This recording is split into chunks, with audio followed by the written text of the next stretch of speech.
e a que designamos Restauração da Independência, à Lusofonia e ao Futuro. O ISAG é a única escola de ensino superior a assumir esta comemoração, abrindo à sociedade civil um debate que consideramos extremamente oportuno e atual.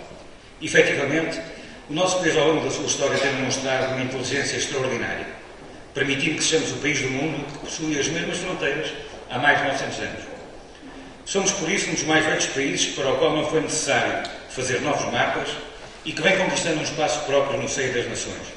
Atualmente, ilustres portugueses assumem a liderança de várias organizações mundiais, como, por exemplo, a União Europeia, o Alto Comissariado das Nações Unidas para os Refugiados, o Alto Representante da ONU para a Aliança das Civilizações e, bem recentemente, tivemos outros portugueses ilustres que foram líderes nas Nações Unidas e no Tribunal de Justiça Europeu. A comunidade internacional sabe que pode contar com Portugal e os filhos de Portugal têm sabido dizer presente para assumir responsabilidades mundiais. O ISAC considerou, por isso, que é a altura de debater importantes ideias acerca do nosso país e abre com este debate um ciclo que pretende trazer à luz do dia discussões em torno de novos paradigmas, como, por certo, o debate de hoje vai despertar. Sabemos que foi complexa a restauração da independência em 1640 e em que Portugal esteve refém cerca de 60 anos de um desígnio que não era o seu. Hoje, Portugal está novamente refém de um desígnio que também não é o seu e que está a gerar um ambiente de desmoralização e de muita apreensão sobre o que nos reserva nos próximos tempos. O país está desmobilizado, desvitalizado, o que favorece ideias por vezes contraditórias e que importa clarificar. A política tem de ser reinventada para que assuma o seu verdadeiro papel, o de mobilizar a sociedade para novos paradigmas de desenvolvimento. A lusofonia é, porventura, um espaço novo onde ainda podemos sonhar. A língua portuguesa reúne neste paradigma cerca de 400 milhões de falantes, o que pode motivar novos desafios numa comunidade que possui a mesma gramática, as mesmas palavras e a mesma escrita. Do ponto de vista económico, empresarial, social e cultural, existe um denominador comum que importa compreender e aprofundar. Esse denominador comum, que é a língua e muitos aspectos da nossa cultura, pode afinal constituir uma fonte de futuro e de entendimento no contexto das nações. Outra comunidade, uma inglesa ou a francesa, têm sabido manter os laços que os ligam a outros povos de influência anglófona ou francófona. Será que teremos a mesma capacidade para apoiar a dinamização económica e constituir uma oportunidade para Portugal? Este debate irá, por isso, estou certo, abrir novas perspectivas e despertará em todos o desassossego necessário para estarmos mais sensíveis a novas oportunidades para as organizações de que fazemos parte. Gostaríamos de agradecer uma vez mais a Sua Alteza Real Dom Eduardo Pires Bragança, ao Sr. Professor Dr. António Vilar, ao Sr. Dr. João Luís de Sousa, que infelizmente não pode estar presente por motivos de falecimento da mãe, que mandamos desde já o nosso profundo pesar, e agradecemos a todos a disponibilidade e a participação ativa nesta iniciativa. Dom Eduardo estudou em Portugal, no Colégio de Alves da Saúde, mudou-se mais tarde para o Colégio Jesuítas em Santo Tirso. Em 1960 ingressou no Colégio Militar em Lisboa, frequentou o curso de licenciatura em Engenharia Agrónoma, estudou no Instituto para o Desenvolvimento da Universidade de Genebra. Entre 1968 e 1971 cumpriu o serviço militar em Angola como tenente piloto da Força Aérea Portuguesa.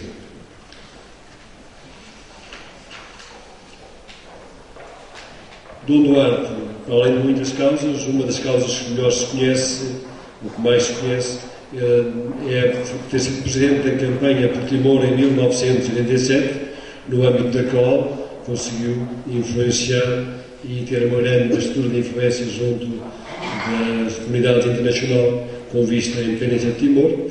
E nesse âmbito também, Dom Duarte conseguiu ainda, foi o primeiro português a conseguir a construção de um bairro de 40 habitações para timorenses desalojados.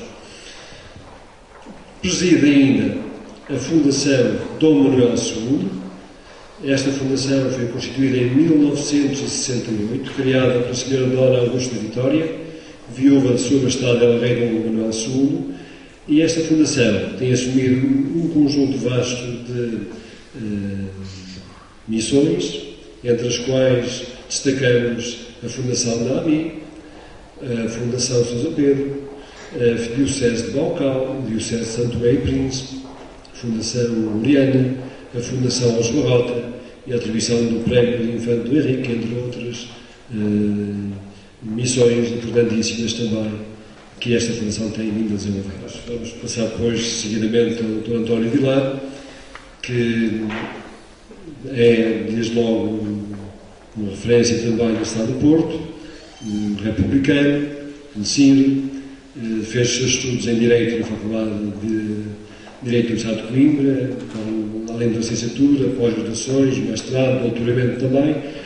Tem um conjunto vasto de estudos desenvolvidos também em várias universidades nacionais e internacionais, cursos vários, e tem um conjunto enorme de publicações e participações da sociedade civil que são conhecidas e que, de alguma modo, têm também elas sido feito dele um ilustre homem do Porto, permite a expressão, além de ter sido também já professor do ISAI em outros tempos, e que saudade temos, não é? Gostaríamos de voltar a encontrar entre nós, e na participação associativa, quer em Portugal, quer também fora de Portugal. Eu começo por agradecer desde logo a gentileza a ambos terem aceito o convite do ISAI para esta reflexão. É sabido, efetivamente, que a restauração de Portugal é hoje uma referência importantíssima, na medida em que se sente novamente Portugal refém da economia, da finança internacional, sobretudo, e tem vindo a sentir-se as dificuldades que temos vindo a conhecer, nomeadamente para Portugal, desde há alguns anos esta parte, onde sentimos estas dificuldades por parte das instituições que cá estão. Sutilmente foi retirado de uma lei, o Código de Trabalho, e deixou de ser um dia feriado legal, portanto, obrigatório. Melhor do que eu para falar da restauração, não poderia haver outra pessoa senão o Sr. Dom Duarte. Bom, a questão é que a restauração não é propriedade da monarquia. A restauração é algo que tem a ver com todos nós. E como já aqui foi dito, e muito bem dito, é algo que deveria ecoar no limiar da memória de todos os portugueses neste tempo que hoje vivemos. Restaurar. Instaurar, restaurar. Há qualquer coisa que perdemos. Há qualquer coisa que perdemos. Em 1580 perdemos a soberania que, com o apoio de muitos portugueses, passou para Castelo. Em 1640 retomamos-la. Nós perdemos a nossa soberania há 3 anos. É para isso. A soberania que hoje não é ter submarinos, ou não é só isso, ter aviões. Os submarinos também compraram-se, custaram muito dinheiro. Não sei se sabem que quem ficou a perder foram os ventos deste país, porque o dinheiro, o orçamento do Estado, foi buscar para pagar os submarinos, saiu do orçamento da saúde. Às vezes ignoramos as situações, mas elas acontecem, é preciso vê-las. Perdemos a soberania financeira. Vendemos ainda há pouco tempo mais uns aviões para um país de leste. Não é dessa soberania que hoje se fala. O mundo hoje rege-se por outras regras, por outros caminhos. A soberania hoje é essencialmente financeira. Num tempo global, o poder está onde está o dinheiro. Não tem qualquer ilusão. E se tempo houver, se viemos a falar no que hoje foi e ontem uma discussão acesa, a problemática dos estaleiros de Viana de Castelo, evidencia que os estaleiros tinham de acabar porque tinham de crescer noutro sítio. Não era possível mantê-los quando a ideia, no Estado, quando a ideia é privatizar tudo, dar tudo à iniciativa privada. Isto tinha de acontecer. há símbolos de qualquer modo que são fundamentais para haver um sentido de estarmos em sociedade, de sermos como os outros. E há uma hierarquia de fidelidades. Se pensarmos que na Idade Média foi um tempo dominado, no bom sentido, no sentido crítico, pela Igreja. A Idade Média é uma obra da Igreja. A fidelidade e a hierarquia da fidelidade era a Roma. Não havia o sentimento da Portugalidade, mesmo depois da independência. Havia, as pessoas sentiam, as pessoas próprias, sentiam que pertenciam à cristandade. Isso é que era essencial. Depois pertenciam a um cantinho e queriam se beber, mas pertenciam à cristandade. Há outros exemplos, mas talvez o mais elucidativo seja depois o que nos deu o marxismo, proletários de todos os países unidos. Bom, portanto, não havia Portugalidade, nem havia sentimentos de pertencer a outra qualquer nacionalidade. Havia o sentido de ser proletário, de todo o mundo unido, proletários.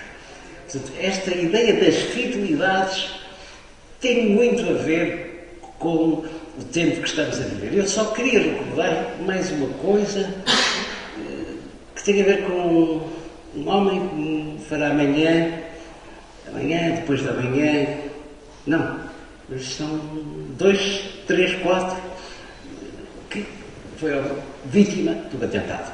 Hoje não há dúvidas, foi vítima do atentado. Quem o fez, disse-o, já. Embora, por lei, já não possa ser perseguido. Esse homem disse uma vez algo de espantoso naquele tempo.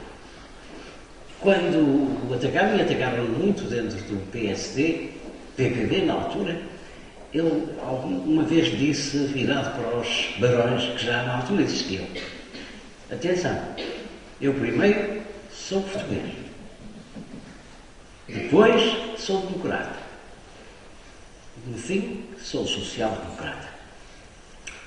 Vale alguma coisa ser português hoje? Deixem-me fazer uma pergunta mais crua. Se não fosse, ou se tivesse sido um feriado obrigatório, não fora domingo, mas um dia qualquer, será que nós tínhamos tido outra atitude, outra mundividência, outra aproximação, outra abordagem, outro comportamento perante essa data simbólica? A minha resposta vai no sentido de que não teríamos. E justifico de uma forma muito simples. Nós hoje sabemos o preço de tudo, mas não sabemos o valor de nada. Os que ainda sabem alguma coisa de história, meteram numa gavetinha a ideia da restauração. Pronto. Mas se me perguntarem, a restauração, 1º de dezembro, sim senhor. Lá falar no Miguel de Vasconcelos e noutros, não vale a pena, porque não estamos aí hoje. E eles conhecem os melhores. Sabemos o preço de tudo, mas não sabemos o valor de nada. Por isso, penso mesmo que seja feriado. E isto vai levar com certeza a uma segunda volta e uma segunda discussão. O que é que fundamenta que um dia destes, porquê que um dia destes há de ser feriado? O que é que se comemora? Qual é a simbologia? Qual é o sentido? É não ir trabalhar? Não, é muito mais disso. Mas, voltando atrás e para terminar, sabemos o preço de tudo, não sabemos o valor de nada. Hoje os homens vão às compras com as senhoras. Normalmente, sabem, sobretudo as senhoras, sabem o preço do leite, da manteiga, dos repolhos, e vão comparar em que supermercado é que é mais barato, em que prateleira é que está mais barato, e vão buscar em função do preço. Sabem o preço de tudo, mas não sabem o valor do sacrifício. Que, por exemplo, aquela menina que está a fazer as contas lá no fundo da caixa, há que quantas horas ela está ali, numa situação praticamente incalculável, não se pode mexer, a mexer em dinheiro, a atirar as pessoas. Não sabem o valor de que é ser pessoa, daquilo que se poderá dizer a emancipação do trabalhador. Não sabem o valor, alguns saberão, mas provavelmente não sabem o valor que custou a produzir as peras, as batatas, o leite que está ali a ser vendido e que não é pago senão a 180, 200 ou 300 dias aos produtores que veem que estão sufocados. Isto é síntese. Sabemos o preço de tudo, mas não queremos saber o valor de nada. É uma pena que assim seja, mas na sociedade hedonista, líquida, crísica em que vivemos, os valores foram-se já. E até, recentemente, num livro fabuloso, tem 15 dias, 3 semanas, creio eu, do mestre Alain Touraine, do grande filósofo Alain Touraine, ele diz: as sociedades acabaram. Temos de reconstruir o ser como os outros. A sociedade onde vivemos acabou. Eu estava em Lisboa depois das cerimónias oficiais e estava um grupo de turistas franceses e estavam a discutir entre eles qual era o motivo dessas cerimónias, e um dizia: é o dia da restauração, e dizia o outro: mas nós é que devíamos celebrar esse dia, porque temos a melhor restauração do mundo, é a restauração francesa. Eu tenho a impressão que deve haver mesmo em Portugal, há muita gente que acha que estamos a celebrar o dia dos restaurantes. É muito bem. Mas também há pouco tempo ouvi uma frase do primeiro-ministro de Singapura que dizia: acusam de gastar muito dinheiro com a educação, mas eu peço que façam as contas aos custos da ignorância, e realmente o valor da educação também é uma coisa que nós muitas vezes não calculamos. Enfim, e hoje, aparentemente, os programas liceais, pelo menos, estão mais virados para uma instrução, para uma acumulação de conhecimentos técnicos que as crianças muitas vezes nem percebem o que é que estão a aprender, mas que precisam de decorar aquilo tudo, porque quem souber tudo de cor, como um papagaio amestrado, tem boas notas, mas o aluno que percebeu tudo e que interpretou e quer explicar as coisas com outras palavras, chumba porque não está certo. E eu acho que a nossa sociedade tenta criar papagaios amestrados e pessoas que aceitem, através da televisão, as ideias feitas e os programas que estão, enfim, que os políticos e interesses financeiros nos querem passar. E isto que é uma das lutas que os professores, que as pessoas que pensam, e institutos como este onde nós estivemos um bocado, é que realmente tem esse papel extraordinário de ensinar a pensar. Depois, mais conhecimento, menos conhecimento, saber escrever melhor ou pior, fazer erros de ortografia, creio que não é grave. Creio que isso sempre se pode corrigir. Agora, ensinar os jovens a serem capazes de raciocinar com lógica está na base de todos os problemas nacionais. E o comportamento incoerente de muita gente, e até dos políticos, sobretudo dos mais novos, em grande parte vem da falta de capacidade de raciocínio lógico. Aquilo que dissemos sobre o feriado, realmente há feriados que foram criados, enfim, por motivos que eu até nem sei quais foram. Por exemplo, porque é que o 10 de junho foi escolhido como Dia Nacional? Eu achei muito interessante, porque o outro dia, na intervenção do Presidente, Dr. António Costa, Presidente da Câmara de Lisboa, que falou muitíssimo bem na comemoração de 1 de dezembro, ele disse isto, disse: bom, realmente, o 10 de junho podia ser noutra data qualquer, ninguém sabe muito bem qual foi o dia em que morreu o nosso grande poeta Camões. E poderia ser o dia da Portugalidade, das comunidades, da língua portuguesa, mas o dia de Portugal devia ser o dia 1 de dezembro. E quem percebeu isso muito bem foi o primeiro governo republicano que em 1910, 2 ou 3 meses depois de terem conquistado o poder, proclamaram 1 de dezembro como feriado nacional. Foi o primeiro feriado nacional civil a ser proclamado em Portugal pela Primeira República. Antes não havia feriados civis, havia só os feriados religiosos. E mais tarde é que se proclamou o 5 de outubro como feriado, que tem 2 significados, no meu entender, tem um significado oficial, que foi a Revolução de 1910, mas devia ter um outro significado também, que é o dia em que foi assinado o Tratado de Zamora, em que foi reconhecido a soberania e a independência de Portugal no tempo de Dom Afonso Henriques, por Castela, ou por Leão, aliás, pelo Reino de Leão e pela Santa Sé. E foi, digamos, o certificado de batismo de Portugal, foi no dia 5 de outubro. Portanto, são 2 dias importantes. Porquê que o feriado é importante? Primeiro, para se poder comemorar, porque tradicionalmente em Portugal todas as terras têm bandas de música 1º de dezembro, têm celebrações de rua, sempre se festejou, uma data que sempre se festejou, sobretudo nas vilas, aldeias, pequenas terras, sempre se festejou. E por outro lado, porque é uma maneira das pessoas pensarem, lembrarem-se, passa-se qualquer coisa, porque é que é um feriado? O 10 de junho, bom, para a maior parte das pessoas é um dia para ir à praia, para fazer uma ponte, muitas vezes, sabe? Portanto, eu acho que a maioria das pessoas não festeja, não celebra o 10 de junho.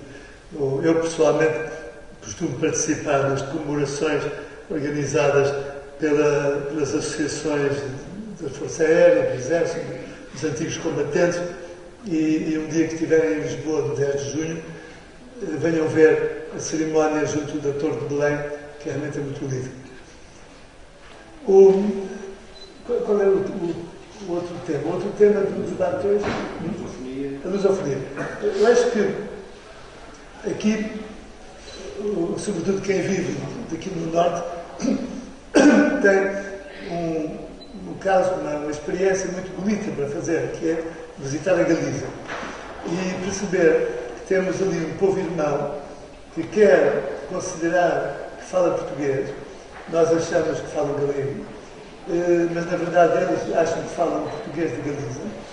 E é um português medieval, um português antigo, muito bonito, um bocado, às vezes, misturado com o castelhano. Mas eu acho que é fundamental criarmos e reforçarmos os laços com os povos que querem estar unidos connosco pela língua e pela cultura. Começando pelos galegos, indo, obviamente, para nós, ainda mais importante, todos os países de língua oficial portuguesa, e aqueles povos que gostariam de entrar na CPLP, como a Guiné Equatorial, o próprio Senegal, onde há uma zona que fala um dialeto português, a Índia, por causa de Goa, a China organizou os Jogos, as Olimpíadas lusófonas em Macau. E, portanto, essa solidariedade, este interesse mútuo que há dos povos que têm alguma raiz cultural portuguesa, é extraordinariamente enriquecedor para nós. Temos de cultivá-los, não podemos abandonar isto só aos políticos, porque corremos o risco, por exemplo, daqui a uns anos, há uma geração de moçambicanos ou de timorenses que já não viveram com os portugueses, não os conheceram, e que começam a achar que, se calhar, mais vale Moçambique falar inglês, porque não há livros em português nas escolas do interior, onde em Timor, durante 30 anos, foi proibido de ensinar português, só nas escolas religiosas é que ainda se ensinou português, portanto, há pelo menos metade da população ou mais que tem muita dificuldade ou que não fala português de todo. Na Guiné-Bissau é o mesmo problema, quando não há dinheiro para nada, o Estado está completamente falido. As famílias mandam comprar livros no Senegal ou nos países vizinhos para poderem ensinar a ler. Portanto, aprende-se a ler nas escolas, nas aldeias, a partir de livros franceses, porque não há livros em português. E por aí fora, quer dizer, há muitos casos desses. O único país do antigo ultramar onde realmente o português é uma língua totalmente aceita e indiscutível é Angola. Apesar disso, no interior há muita gente que não fala português. Mas a maioria fala português. O governo angolano tem trabalhado muito nesse sentido. E portanto, mas se nós, eu acho que é do nosso interesse apoiar o ensino do português nesses países todos. Por graça, lembro-me que há tempos uma velha senhora mãe de um antigo deputado do Parlamento Europeu pela Galiza dizia-me: gosto muito de visitar Portugal, porque é o único lugar onde toda a gente fala galego, mesmo mais do que da Galiza. As cidades à época eram, sobretudo, cidades que tinham uma dimensão quase idêntica a uma diocese, e por isso mesmo tinham também uma igreja que era sé-catedral daquele território. Conta-se o Porto, Lisboa, Braga, Coimbra, Évora, Bragança, Silves, Beja, enfim. Eram cidades que encontraram nessa época. Até 1974, as repúblicas fundaram até 47 cidades. E depois do 25 de Abril até agora, Portugal tem mais de 150 cidades. Claramente houve uma redefinição também das áreas geográficas de dioceses, os novos bispados, e tudo isto acabou por rearrumar. Outra ideia que eu gostaria de deixar é que a monarquia também, diríamos que deixou à República um vasto território internacional. E um conjunto de instituições, muitas delas ainda hoje existem. Associações empresariais, com 170 e muitos anos, misericórdias, com quase 500 anos, algumas delas, Monte Pio Geral. São instituições que, em outros países, nomeadamente os países da Europa, as câmaras de comércio e indústria, por equiparação com as associações empresariais, conseguiram ser hoje vistas, já eram aqui e são hoje ainda, também vistas como espelhos do desenvolvimento das próprias sociedades. Eu gostava de deixar aqui esta ideia, agarrada à lusofonia, uma vez que agora o único veículo que nos liga a toda a comunidade dos 400 milhões de falantes é a lusofonia, o que é que o Sr. António Vilar nos poderá dizer sobre a perspectiva de desenvolvimento económico futuro do nosso país através desta lógica. Cidades versus instituições com história versus lusofonia. É preciso estabelecer algumas plataformas para nos entendermos. Claro que quando chegamos à República, em 1910, toda a organização política e administrativa se baseava na organização religiosa que vinha do tempo anterior, da Idade Média, que se prolongou em Portugal durante muito tempo. Portugal, a industrialização, a Revolução Industrial, teve escassos reflexos. E agora permitam-me que faça um parêntese, que depois volto atrás, e a ver se alguém compra uma ideia que eu ando a tentar vender há muito tempo. O Porto, a nossa cidade, uma cidade de muitos, tem, dessa Revolução Industrial, alguns resquícios fantásticos. As ilhas do Porto. As ilhas estão maltratadas, estão esquecidas. Eu ando a lutar com alguns amigos para que se consiga comprar um comboio de ilhas, uma ilha com um comboio, se restaure, porque não é uma questão de dar habitação social, esse assistencialismo malévolo, maligno. O assistencialismo é uma coisa horrível. Eu prefiro a caridade e a justiça. O assistencialismo é uma coisa horrível. Mas as pessoas quando falam disto dizem logo, sim senhor, por uma casa de banho e um lavatório e as pessoas dessas ilhas passarem a ter água e eletricidade. Não é nada disso. É muito mais. E tem a ver com a restauração e com o feriado obrigatório. É restaurar aquilo que um dia fomos. As ilhas no Porto.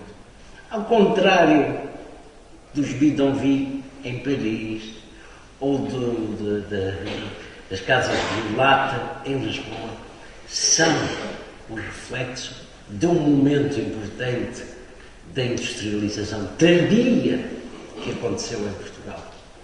Era espantoso se conseguisse, e útil, culturalmente relevante, se conseguisse recuperar uma ou duas ilhas e pôr lá, porventura já não pessoas a dormir, não têm condições para isso, mas pôr lá ateliês de arquitetos, de engenheiros, produtores de cerâmica, jovens a inventar, a criar. Criar é o trabalho do futuro. Criar é o trabalho do futuro. Esse trabalho que até agora tem sido considerado a maior construção do direito, dos homens, dos financeiros, trabalhamos contra outrem, em tarefas do tipo de terrorista. Isso acabou, isso vai acabar. A criatividade, o conhecimento, é o trabalho do futuro. Defendi as minhas ilhas. Desculpa, fecho parênteses. Voltando à questão. Situamos-nos, portanto, e temos que definir alguns conceitos, senão não nos entendemos.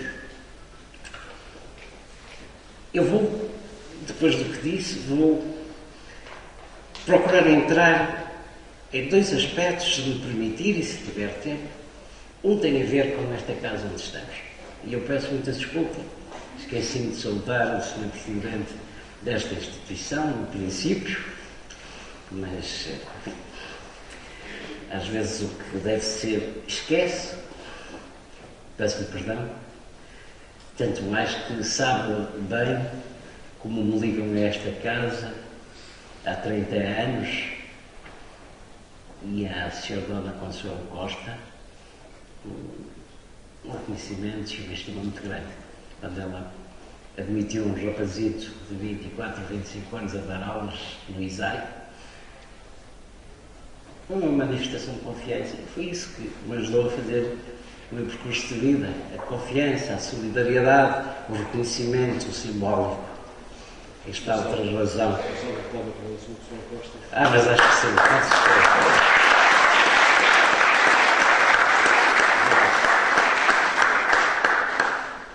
Então, para ser breve, para não se incomodarem com as minhas coisas, eu queria dizer-vos. É o meu, mas está aí. Ele cala-se já. É dizer que às 8 horas tenho obrigações para cumprir. Sou um bocado germânico na minha forma de atuar. Bom, duas coisas. Estamos num momento em que não está a acontecer uma era de mudança, em que as coisas estão a mudar. Estamos num momento em que há uma mudança de era. E quando ouço algumas pessoas por aí a dizerem: os tipos que estiveram no governo até agora gastaram demais. Vejam lá, construíram muitos hospitais, autoestradas onde não passam carros, escolas que estão vazias, hospitais sem doentes. Isto é uma mentira profunda. É uma mentira contra o futuro.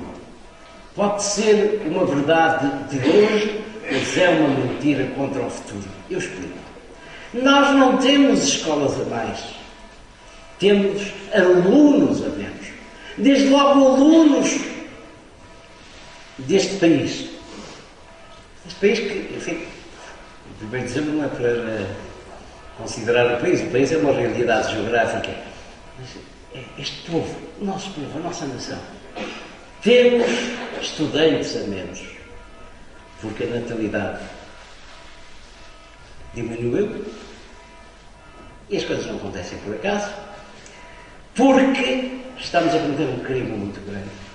Estamos a dar aulas, ou estão a dar aulas na Universidade do Porto, em inglês, a estudantes portugueses e de outras nacionalidades que vêm cá formar-se, em situações de formação a nível superior, dar aulas em inglês. Não é bem em inglês, é naquilo que eu dizia um bocadinho, no Globis, no Global English. Porquê? Porque está na moda. Porque o inglês é a língua dos negócios. Porque assim é que se trazem mais alunos. Mentira! A maneira de trazer muitos alunos para Portugal é preciso, primeiro, é ensinar-lhes português. Aqueles tontinhos dos chineses, muitos russos, dos países de leste, porquê é que eles vêm aprender? Polacos, porquê é que vêm aprender português? Eles não precisam de vir para cá para aprender inglês. Nós devíamos dar valor à língua portuguesa. É questão de valor económico da língua portuguesa, que poucos sabem, que poucos relevam, mas que está estudado. A língua portuguesa, em termos económicos, vale muito dinheiro. Nós não reconhecemos. Nós paramos, damos aulas em inglês. E vamos dizer assim, mas vêm estrangeiros. Muito bem. Vêm estrangeiros, mas com certeza vão aprender português. E as aulas são dadas em português. E aos portugueses que vão às aulas, se vier dar um professor inglês, tem que saber inglês. Se vier um alemão, tem que saber alemão. Isto é que é ser global. Isto é o globalismo, mais do que a globalização. Há hospitais a mais? Não, desculpa, deixem-me ir atrás. Sr. Dr. Duarte, não se zangue de eu dizer já mais uma coisa, neste aspecto. As universidades inglesas, muitas norte-americanas, de outros países, escolas superiores, fazem uns cursinhos de um ano, os mestrados, a correr, e já viram o que acontece no fim? No fim, há uma festa com a imposição das insígnias, há música, os pais, eu conheço essas situações, vão de Portugal, de França, de Luxemburgo, de Itália, todos para Londres e para aquelas universidades, passam lá uma semana, aproveitam para dar uma volta, deixam lá muito dinheiro para ter os filhos fotografados, estarem ao lado deles, com aqueles chapéus, aquelas gabardines. Eu sou de Coimbra, portanto em Coimbra é outra coisa, não é? Na Inglaterra põem umas gabardines e pronto. É um comércio excepcional, só isso chama muita gente a Londres. E a outras universidades. Porquê é que nós não fazemos isso cá? Que diabo de bicho é que se meteu nas nossas cabeças? Não foi só nas nossas. Em França, a Sorbonne, até há 3 anos, também tinham cortado com tudo, depois de 68, de maio de 68, tinha cortado com todas essas manifestações folclóricas. Sim, folclórico vem do povo. Folclórico, vem do povo. Expressões do povo. Não tenho nada contra. Mas que as pessoas guardam a memória, que lhes dá coesão, que lhes dá sentimento de nacionalidade, de pertença a um grupo, de coesão. Porquê é que nós acabamos com isso? Em Coimbra não acabaram com a queima das fitas. Mas é muito mais do que isso, Dr. Duarte. É que, bom, a queima das fitas tornou-se ele em cima vão bater, mas tornou-se um momento de embriaguez coletiva e pouco mais. Espera aí um bocadinho.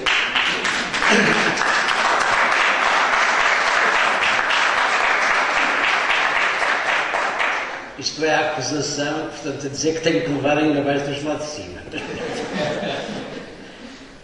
Vamos a outras coisas. A saúde. Não há hospitais a mais. Não há hospitais a mais. Sabem o que há? É doentes a menos. Eu explico, esperem lá. Não quero ver ninguém doente, já bastou. Há doentes a menos. Portugal tem condições excepcionais para se tornar um destino turístico, e eu penso que se justifica falar disso aqui no Isaac neste momento, para se tornar um destino excepcional como espaço para as pessoas com possibilidades virem fazer cirurgias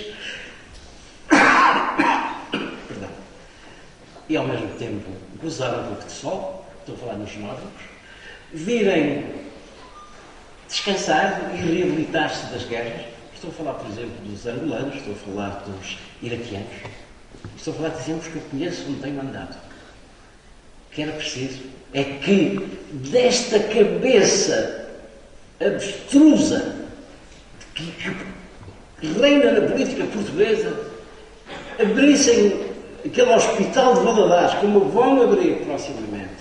O António Tavares está aí, não me vejo, mas ele sabe do que eu estou a falar. Eu soube sexta-feira que isso ia acontecer. A ideia... Turismo termal também. A ideia é meter lá muitos, para lá os portugueses todos em tratamento, os que querem, os que não quiserem, como mesmo naquele escoteiro para fazer a boa obrigação do dia, obrigou uma velhinha a atravessar a rua, quando ela não queria atravessar a rua, vão todos para lá. O que era preciso era trazer doentes, criar uma marca no âmbito da saúde em Portugal, trazer doentes para fazerem a reabilitação junto ao mar, com sol, que eles não têm nos seus países. Portanto, não há hospitais a mais, há doentes neste sentido a menos. E não há estradas a mais, para poder continuar sem fim. O que há é atividade comercial e industrial a menos. Não há nada disso a mais. E vou terminar já exagerei. Embora não tenha dito nada, eu sei, mas eu gostava, porque a ideia que eu trouxe foi porque o dia da restauração havia de ser um dia feriado obrigatório. Eu sei que no tempo de individualismo que nós vivemos, aquelas ideias do Hayek e de outros, cada um é responsável por si, não agrada. Não agrada.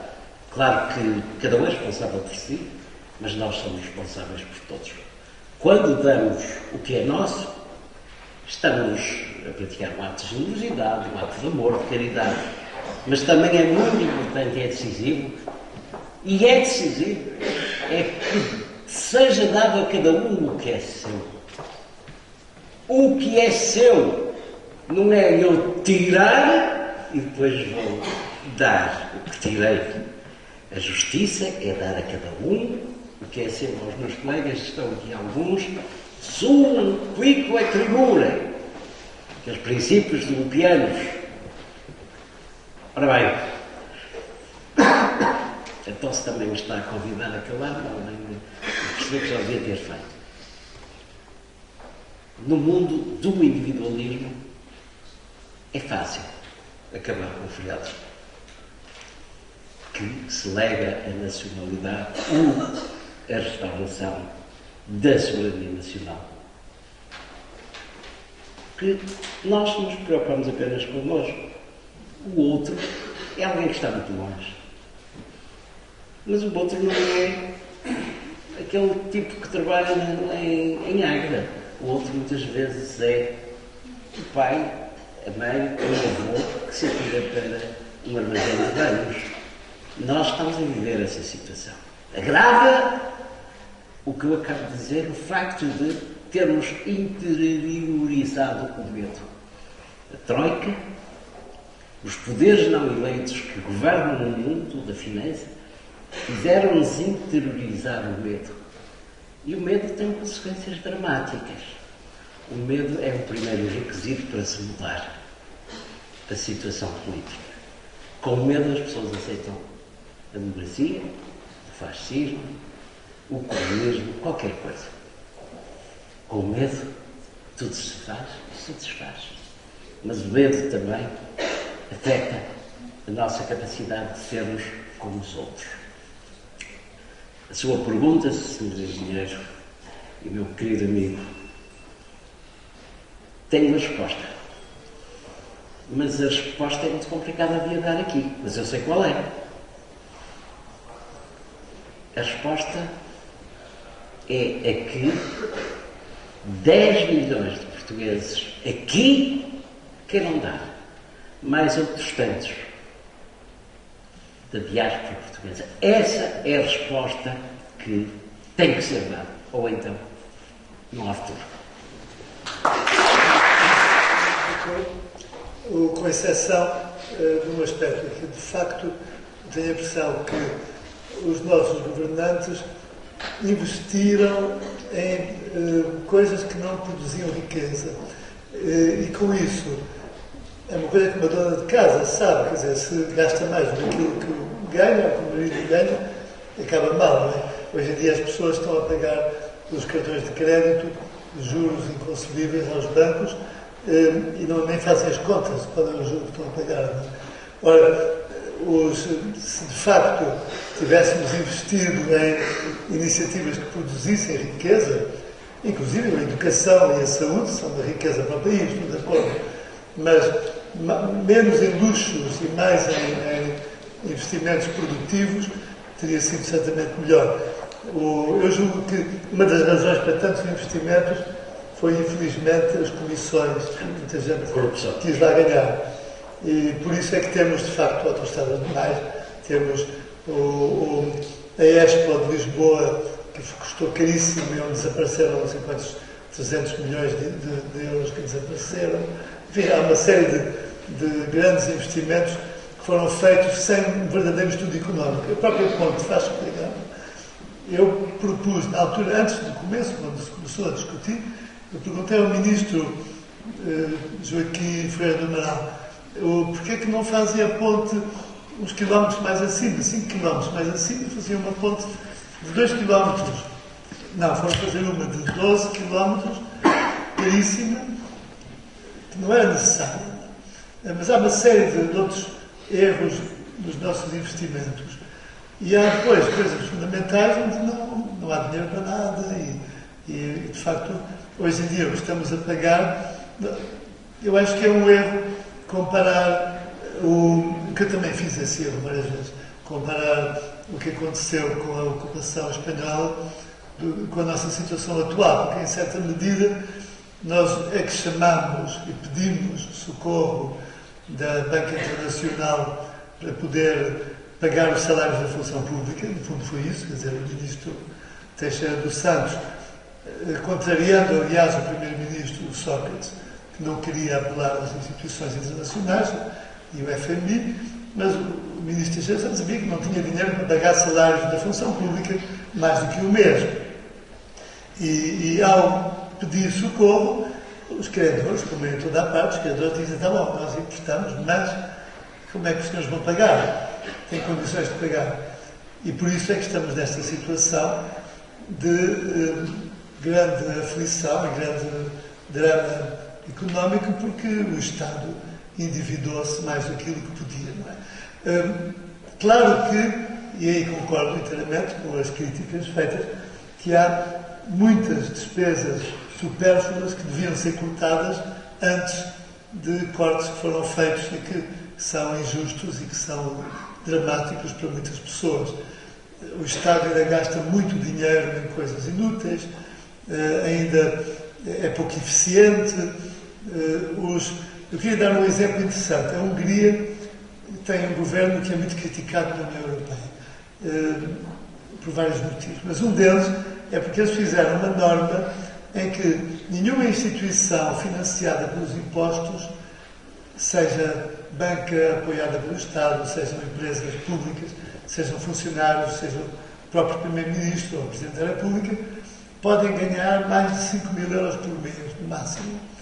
E com isso deram um bom exemplo. Quer dizer, não há cargo nenhum, a não ser as empresas totalmente independentes dos dinheiros públicos, esses fazem o que entenderem. Mas as empresas apoiadas pelo dinheiro público não podem gastar.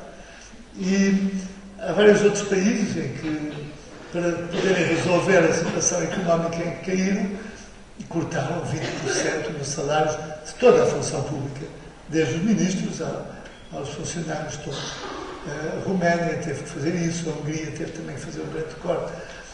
Agora, de facto, convinha e era muito importante haver um bom exemplo de quem nos dirige e, sobretudo, que o Estado não seja um empecilho à produção de riqueza, não tenha regulamentos excessivos e absurdos, não tenha uma ASAI que persegue muitas vezes os pequenos produtores. Enfim, isso todos sabemos, não vamos entrar por esse caso. Agora, quanto ao assunto do 1º de dezembro, de facto, se não fosse o 1º de dezembro, nós hoje não estaríamos a celebrar nem o 5 de outubro, nem o 25 de abril, nem o 10 de junho. Teríamos talvez um dia da autonomia regional portuguesa, ou talvez nem sequer isso. Né? Portanto, de facto, é o dia principal a celebrar da Portugalidade. E por isso é que devia ser organizadamente, através de pressão sobre os nossos deputados que nós elegemos, cartas, através das associações todas. Existe uma associação do 1º de dezembro que está apoiada pela Sociedade Histórica da Independência de Portugal. A Sociedade Histórica foi criada também em 1910, foi criada antes, por causa do ultimato inglês, mas sempre se encarregou das celebrações do dia 1 de dezembro. Hoje está em vias de entrar em falência e tem o próprio edifício da sede em vias de ruir, porque não tem dinheiro para manter o palácio, chamado Palácio da Independência, o Palácio Almada, onde foi realizada o último encontro, os jantares conjurados, em que os conjurados organizaram os últimos pormenores da proclamação da Revolução. Ora, se este edifício está em risco de cair, por falta de verbas, não é? Se os Jerónimos estiveram em risco de cair quando aguentaram o terremoto de 1755 e o próprio tsunami a seguir, que a água do tsunami entrou por ali adentro e o edifício aguentou-se. Se bairros medievais no país todo, em Lamego, em Lisboa, no Porto foram salvos, o bairro medieval do Porto foi salvo pelo engenheiro Paulo Valadas, que percebeu que era mais importante investir na sua preservação do que em fazer grandes construções de luxo. E por isso, nós é que como cidadãos, é que temos que nos organizar, participar, dizer aquilo que queremos, seja através dos partidos, seja através de instituições culturais, através de múltiplas associações que existem e que deviam participar mais ativamente na definição do interesse comum e daquilo que queremos para o futuro. Há uma iniciativa muito interessante que é a plataforma das associações cívicas, que chama-se PASC, e que reúne já cerca de 60 e tal associações. Desde associações de antigos alunos, associações de cariz cultural, várias, a SED, o IDP, etc. Todas essas associações, em conjunto, são hoje uma força cultural e uma força política não partidária muitíssimo importante. E a vida política não se pode limitar aos partidos. Os partidos são indispensáveis, mas tendem a ser clubes ou, pior, a ser um bocado grupos que defendem interesses. E os partidos precisam de dinheiro para poder fazer a sua missão política. Para ter dinheiro não são as cotas dos associados e, portanto, há uma tentação muito grande de receber dinheiro de empresas. Essas empresas, para ajudar o partido, têm que também ter alguma contrapartida, algum benefício. E isto é muito perigoso, deixar a intervenção política só nas mãos dos partidos. Por isso, faço um apelo para que nós saibamos organizar-nos melhor e participar mais ativamente na definição do que é que queremos para o futuro. Nestes últimos anos, estávamos muito contentes porque havia dinheiro para tudo, ninguém fez as contas, qualquer dona de casa percebia que se gasta mais do que aquilo que recebe, a coisa vai acabar mal, mas não fizemos essas contas. Então, não vale a pena chorar o passado, temos que aprender as lições do passado e tentar reorganizar-nos para poder ter um futuro melhor. Um pouco como uma pessoa que foi parar ao hospital porque teve problemas graves de fígado, de colesterol e outras coisas, tensão alta, e que tem que mudar de vida. Não é? Nós estamos nessa situação. Estamos muito zangados com os médicos, que nos passaram umas receitas muito desagradáveis e que nos obrigam a fazer dietas, mas o que é que sabe fazer? Temos que curar-nos primeiro e corrigir os nossos erros. Talvez agora abrir um pouco também a audiência, algumas questões que queiram colocar também. E enquanto se organizam, eu deixava aqui uma questão que gostava ainda de aferir. A lusofonia parece-nos um desígnio que pode ser extremamente útil. Porventura, no entanto, recentes acontecimentos em Moçambique, em Angola, com as comunidades portuguesas, têm trazido à luz do dia alguma instabilidade e que nos deixa algo preocupados. No entanto, se olharmos para Timor, o posicionamento de Portugal face a Timor tem ajudado Timor a assumir um papel mais estável, curiosamente, do que, por exemplo, agora no Moçambique. Também foi colocada a questão da Guiné, que vive hoje momentos muito difíceis. Portugal poderá ter um papel mais ativo no seio da CPLP, no seio das próprias relacionamento internacional que tem, para poder abrir aqui uma melhor relação com toda esta comunidade, até porque o próprio Brasil está hoje num posicionamento diferente e que poderia ajudar Portugal também a encontrar aqui uma matriz de desenvolvimento integrado. Eu deixava a pergunta, esperando que na audiência, porventura, o professor Vieira Tavares tenha uma questão. Em relação ao ensino, critica o facto de o nosso ensino, a nossa formação, não estar a transmitir os valores e a fomentar os comportamentos adequados ao atual contexto em que o país vive e o mundo. Gostaria que nos ajudasse a refletir que valores é que, no seu entender, deveriam ser particularmente estimulados, alimentados, incutidos nas novas gerações, para que possamos estar à altura dos grandes desafios. Eu fui de umas 50 e tal, 60 escolas, liceus, etc., que me convidaram para debates com os alunos. E estou muito impressionado com a generosidade e o interesse que os professores põem no seu trabalho. Realmente, eu, em bairros péssimos, por exemplo, eu visitei uma escola em Odivelas, uma escola pública de Odivelas, onde metade dos alunos são filhos de imigrantes, sobretudo africanos, com problemas de adaptação cultural, onde para aí um terço dos alunos são filhos de famílias muito destruturadas, ou que nem sequer sabem quem são o pai ou a mãe, geralmente o pai, e aqueles professores conseguem criar ali, fazer um trabalho fantástico e criar um espírito de corpo muito bom. Na verdade, nós estamos... As coisas funcionam bastante bem graças ao esforço dos professores. O que está errado são os programas.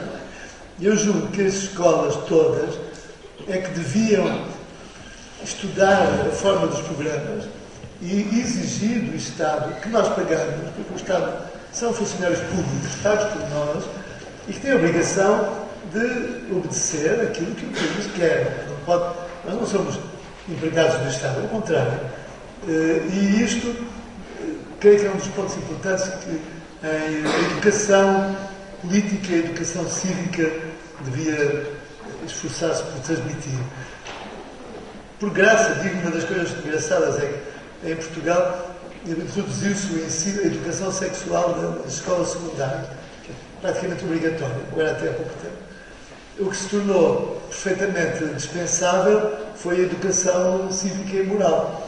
Essa é quase que os pais têm quase que pedir para os alunos frequentarem e muitas vezes não querem porque é há algum tempo que perdem menos.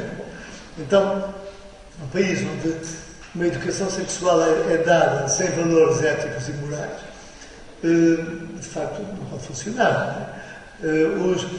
O mesmo se passa em muitos outros setores, quer dizer, a educação dos valores morais, éticos e cívicos da sociedade é que fariam mais falta. Por outro lado, vê-se, por exemplo, quando há uma cultura popular nacional do desenrascanço que tem qualidades, não é? Das coisas mas tem também defeitos, que é considerado o aluno considerado e prestigiado a nível liceal é aquele que consegue ter boas notas sem estudar. O aluno que trabalha muito e que se esforça muito é mal considerado. Não é? O aluno que copia, que faz batota, é bem visto. Isto não pode ser, quer dizer, no resto da Europa, sobretudo no norte da Europa, a Europa mais próspera, mais sucesso económico, um aluno que faça batota, ou que copia, ou que é considerado um ladrão, que está a roubar os outros, não é? Porque está a passar à frente dos outros, porque está a cometer uma ilegalidade. Não é? Creio que eu próprio, enfim, vivi isto, e sempre no colégio militar, que considerávamos a solidariedade entre os alunos o valor principal.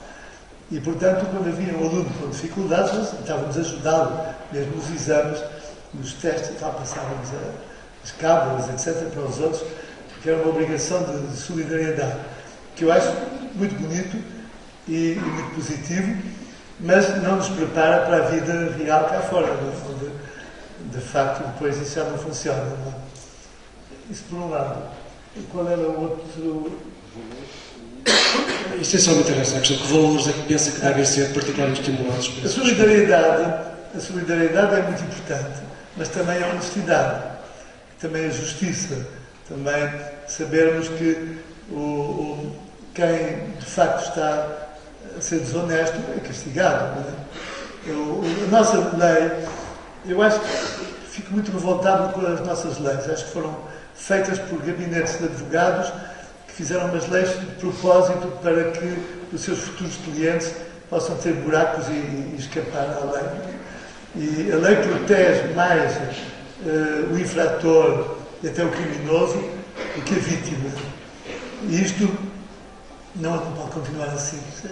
Eu próprio estou a ser legalmente perseguido por um sujeito completamente abaixo de qualquer crítica e que consegue manipular os tribunais e que mandam a perseguir há 4 ou 5 anos, com bens congelados, com ter que ir ao tribunal para ir 3 ou 4 vezes por ano, e depois os tribunais demoram 10 anos a resolver um assunto, mas ao mesmo tempo os juízes não têm um gabinete nos tribunais, não têm uma secretária que lhes datilógrafa os textos. Quer dizer, os juízes são muito acusados hoje, mas também não têm meios para cumprir a sua missão. E porque nós preferimos gastar dinheiro a fazer autoestradas em vez de ir a fazer os edifícios dos tribunais, que são construções monstruosas, caríssimas, muitíssimo mal feitas, e onde os juízes não têm condições para trabalhar. Não é? Mas eu gostaria de introduzir um pensamento. Nas últimas fases da monarquia, Portugal já era uma república. O que aconteceu em 1910 foi, de facto, apenas a perca da monarquia, virtualmente. Porque, na realidade, perdemos foi a essência de ser Portugal. E vou explicar porquê. Eu andei 3 anos a estudar a situação em que nos encontramos hoje, para conseguir encontrar uma cavilha de segurança, chamemos-lhe assim, para evitarmos esta situação e evitar voltarmos a cair nela. Cheguei à conclusão que o grande problema que nós temos são os partidos em roda livre. Curiosamente, na Constituição anterior, a Constituição monárquica da monarquia parlamentar, da monarquia republicana, havia 4 poderes. O quarto poder era um poder moderador. Foi, deliberadamente associado a um poder real e, portanto, quando terminou o poder real em Portugal, em 1910, de imediato desapareceu o poder moderador da nova Constituição, nem sequer voltou a entrar, nem foi visto nem achado nem discutido. O que se andou a discutir, curiosamente, nessa altura, antes da Constituição ser aprovada, foi se o Presidente da República devia salário ou não. Agora, esta questão tão simples de transferência do poder moderador para outra organização, continuar a manutenção do poder moderador como forma de regular a atividade partidária e evitar que ela entre em roda livre e seja tomada de assalto por poderes que não estão de acordo com os interesses nacionais, que é exatamente aquilo que se verifica hoje em dia, pois isso desapareceu. Desapareceu muito convenientemente para quem dominava os partidos na ocasião. Desapareceu também hoje muito conveniente nesta Terceira República, porque durante a Segunda República isso não aconteceu tanto. Mas na Terceira República voltou a acontecer. Os partidos voltaram a ser dominados e, convenientemente, esta questão nunca voltou à baila. Nunca foi encontrada uma solução de termos uma Câmara Alta, porque é perfeitamente possível. Não é obrigatório voltarmos à monarquia para termos o poder moderador da Constituição. E com isso conseguirmos regular a atividade partidária. Não é absolutamente impossível, é perfeitamente possível. Só que, convenientemente, nunca é tratado nem falado. É claro que nós também fazemos, convenientemente, o elogio da mediocridade. Hoje em dia, em Portugal, quanto mais medíocre, melhor. E então, se for um medíocre aldrabão, ainda melhor. Rapidamente é ministro e ainda o tratamos por doutor. Os que são doutores até têm a vergonha de dizerem que são doutores.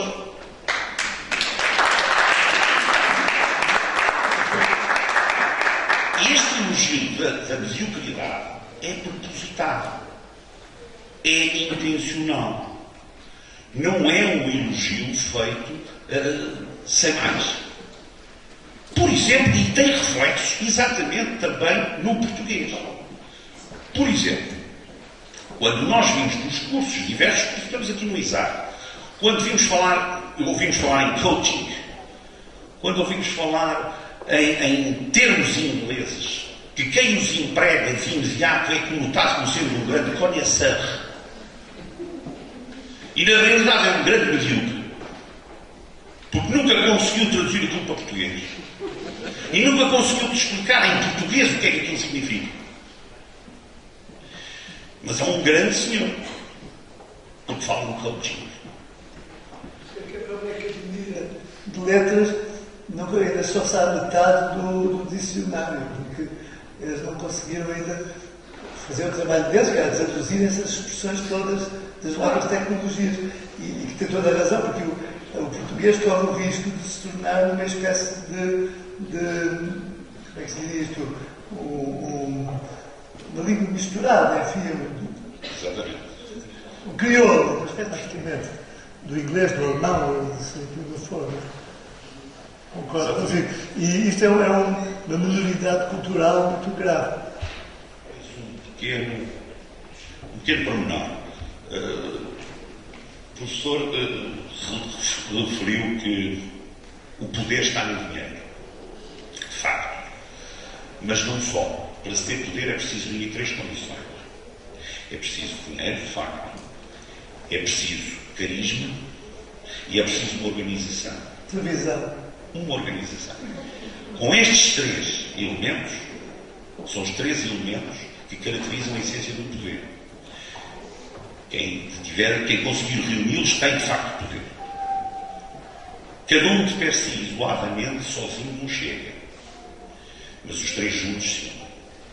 O problema é quando há, de facto, o assalto ao poder feito por organizações que não têm em conta os interesses nacionais, apenas os seus interesses privados. Depois vivemos num país onde os interesses estratégicos nacionais não são analisados. Não há um plano estratégico para Portugal. Então, o que nós vivemos é um dia-a-dia, um navegar à vista, com os ministros a responder às solicitações de ontem, mas nunca há um horizonte futuro. Nunca isto está presente em Portugal. A última grande, enfim, digamos que orientação estratégica foi feita quando partimos para as descobertas. Depois tivemos todo um ciclo de descobertas que terminou recentemente. E a partir daí deixámos de ter um desígnio nacional, um desígnio estratégico. E agora também só mais uma chega em relação à riqueza. Quando me dizem que nós somos um país pobre e pequeno, eu acabei na vida também por ser diplomata e aí contrariei isso. De facto, Portugal não é um país pequeno. E de pobre não tem nada, uma vez que não é uma empresa, é um país. Não se pode misturar os conceitos de gestão empresarial com gestão de um país. Aquilo que hoje é importante em termos de matéria-prima pode amanhã ser outra coisa completamente diferente.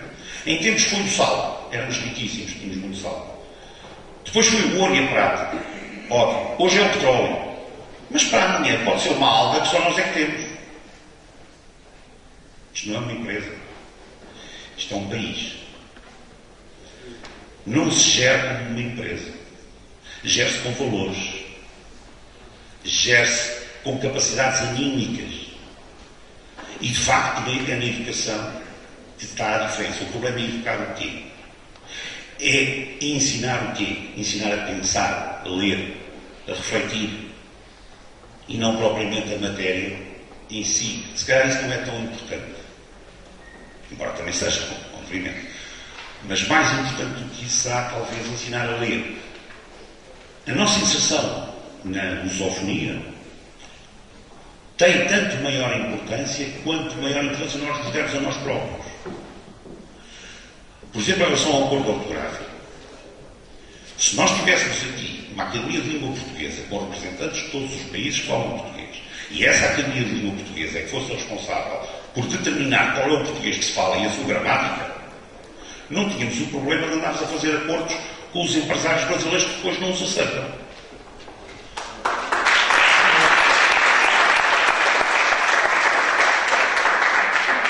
E, de facto, hoje falava-se português. Se tivéssemos estudado mais latim, como eu estudei no colégio militar, se calhar, e como muitos outros estudaram, os advogados que estudaram em Coimbra, de certeza que estudaram latim, se calhar compreendiam melhor a língua portuguesa. E vinham com muita, e têm grande dificuldade em entender alguns dos acordos que foram feitos com os brasileiros. Agora, isto é tudo muito absurdo.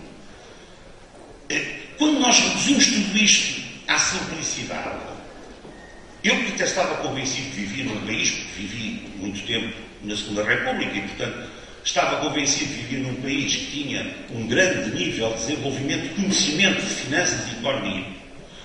De repente sou confrontado com o meu raciocínio, que afinal as nossas escolas de economia e finanças devem ter essas tintas.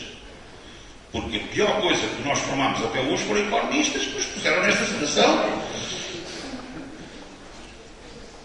Não deve ser tanto assim, porque se calhar a responsabilidade não é deles. Isto era um pensamento simplista, não é? Se calhar não é deles. Se calhar a responsabilidade é nossa por deixarmos os partidos em roda livre e tomados de assalto por interesses que não são nossos. Muito obrigado. Muito obrigado. Os países que nos servem seguramente do nosso espaço cultural, ocidental, europeu, assinou o acordo ortográfico. Por exemplo, Inglaterra. Será que a Inglaterra assinou alguma vez um acordo ortográfico com os outros países? Por exemplo, os Estados Unidos? Houve uma história interessante. É que os americanos viraram-se para os ingleses uma vez e perguntaram: olha, nós aqui, elevador, dizemos elevator. Como é que vocês dizem ao inglês, cheio da Europa, tão antiga, cheio de conflitos? E os ingleses responderam: nós aqui dizemos mesmo é lift, porque é de acordo com o British Institute. Isto não é a olho, é uma coisa que tem tradição e é a língua. Portanto, vocês têm a opção. Se quiserem falar in English, dizem lift. Se quiserem falar outra coisa, falam outra coisa. E é um assunto que ficou resolvido. Os ingleses falam inglês e os americanos falam americano. Os espanhóis assinaram algum acordo ortográfico com a América Latina, com os outros países? A ortografia, a língua espanhola, eu acho que não tem tido alteração nenhuma há 100 anos, praticamente. No inglês, de facto, eu até em Londres comprei um dicionário de inglês americano em que vem uma quantidade de palavras que são diferentes. Mas eu acho que há duas coisas. Uma é as palavras novas. Seria bom que fossem parecidas, mas que não podem ser iguais, porque, de facto, cada país vai introduzindo palavras novas. Outra coisa é a grafia das palavras. E isso é que convém manter uma certa unidade, porque senão aos outros portugueses não há uma língua portuguesa. Há várias línguas portuguesas e então nós ficamos aqui com o português europeu, que, se tivermos sorte, é seguido por mais alguns países, mas o português do Brasil, obviamente, passa a ser muito mais importante, porque é falado por muito mais pessoas. As Nações Unidas, o que é que vão fazer? Vão escolher o português do Brasil. Duarte, mas ele viu com consideração, mas há matérias em que, de facto, é uma questão ou de princípios e de valores, ou seguimos princípios e valores, ou então seguimos interesses. Se for pelos interesses, foi exatamente o que venceu. Foi uma jurisprudência dos interesses. O Brasil tem 160 milhões de habitantes, nós somos um país, concordo com aquele interveniente que disse de maneira nenhuma que somos pequenos. Portugal tem o dobro do tamanho territorial da Bélgica e da Holanda, e ninguém diz que a Bélgica é um país pequeno, ou que a Holanda é um país pequeno, territorialmente bem. Mas Portugal tem 10 milhões de habitantes, como o Brasil tem 160, portanto cedemos aos interesses. Eu pergunto se o Fernando Pessoa disse que a língua é a nossa pátria, eu pergunto se alguma vez a língua pode ser determinada, condicionada por interesses, ou se deve antes ser determinada por princípios e por valores. Não, mas isso tem razão, só que eu não sei, mas estou a dizer uma coisa errada. Agora, eu percebi, no Brasil, ninguém concorda com este acordo ortográfico. Nem em Angola. Em Angola também não está em vigor o acordo ortográfico. Portanto, nós não fizemos o acordo por causa dos brasileiros. Foram alguns intelectuais que acharam que deviam modernizar a grafia. De facto, há coisas em que a nossa ortografia, eu próprio acho que é excessivamente histórica e pouco prática. Pessoalmente, acho que de facto há muitos aspectos na ortografia que são excessivamente complicados. Mas também acho que é perigoso mexer, porque ao mexer estamos a criar um conflito que é difícil de solução. Sobretudo quando, ainda por cima, quase ninguém está de acordo com a reforma que foi feita. Quase ninguém está de acordo e todos os intelectuais e todos os homens e as mulheres de letras estão contra. Portanto, isto foi das tais alterações que são feitas sem consultar o tal povo, em democracia. Sim, nós vivemos em democracia. Então não vivemos, claro que vivemos. Alterarmos a língua desta forma, não é? Sem consultar o fazer povo. um referendo sobre o assunto. Sobre outras coisas, por que não? Um referendo de todos os países. Sim, bem, claro, a democracia é representativa. Certamente tem uma opinião fundamentada sobre este assunto. Eu só queria terminar, só dizer o seguinte: eu acho que há pouco o seu professor falou do medo, e acho que o medo, neste momento, torna-se mais evidente na sociedade portuguesa. O filósofo José Gil diz isso. Portugal, os portugueses, presentemente, têm medo de existir. Um livrinho lindíssimo, é pequenino e está lá tudo. Desde quando é que isto vem? Eu penso que quem estudar a história talvez encontre respostas para isso. Portugal tem 900 anos e um país com 900 anos que se dá ao luxo de deitar pela janela fora a tradição da história, das fronteiras mais definidas, mais antigas da Europa, através do exemplo, por exemplo, o tal exemplo do acordo ortográfico. Compaginemos o que poderia ser Portugal se, como as monarquias constitucionais nórdicas, como o Reino Unido, tiram partido um ativo da sua história. Aí é que Portugal pode competir, é com a sua tradição, com a sua história e perguntar ao povo, no fundo, fazer a tal pergunta que desde que em 1910 não foi feita, e nunca foi feita, pois não, ou engano. Alguma vez se perguntou ao povo a questão do regime, não é questão do sistema, sistema é a democracia. Aliás, já tivemos Estado Novo, Estado autoritário, em República, na Segunda República, não é? Portanto, pergunto, nunca se perguntou ao povo, pois não? Pois. E Portugal está a desaproveitar um ativo histórico. Portanto, Sr. Dom Duarte, siga em frente, que atrás de si vai muita gente.